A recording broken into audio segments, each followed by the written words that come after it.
Hello বন্ধুরা, পিঙ্কি লাইফস্টাইলে আপনাদের সকলকে জানাই অনেক অনেক স্বাগত। আজকে আমি ছোট্ট একটা মিনি ব্লগ নিয়ে আসলাম রান্না করতে।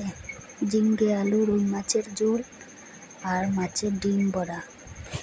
তো দেখতে থাকো বন্ধুরা, কেমন লাগলো কমেন্ট করে জানাবেন।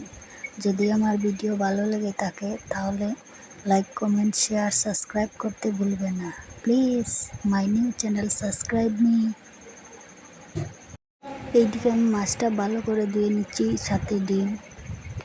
ওভেনে আগুন ধরিয়ে দিয়েছি। এবার তেল দিয়ে হলুদ লবণ মেখে মাছটি ভেজে নেব।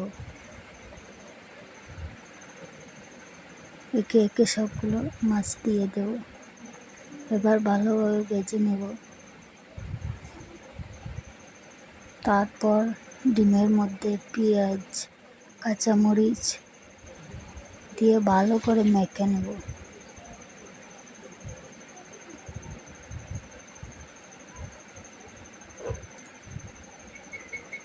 এবার হলুদ লবণ দিয়ে দিলাম।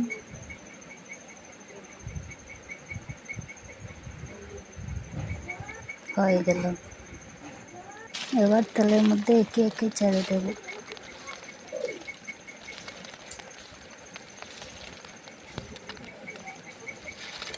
তারপর পাল্টে নেব।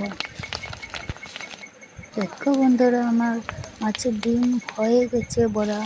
এবার আমি ঝিঙ্গে আলু রুই মাছের ঝোলটা রান্না করব। তাহলে বন্ধুরা, তোমরা দেখতে থাকো আমার রান্না কীরকম লাগলো, বলবেন কিন্তু। এবার একে একে সব মশলাগুলো দিয়ে দেব। হলুদ মরিচ জিরে মশলা দিয়ে দিলাম।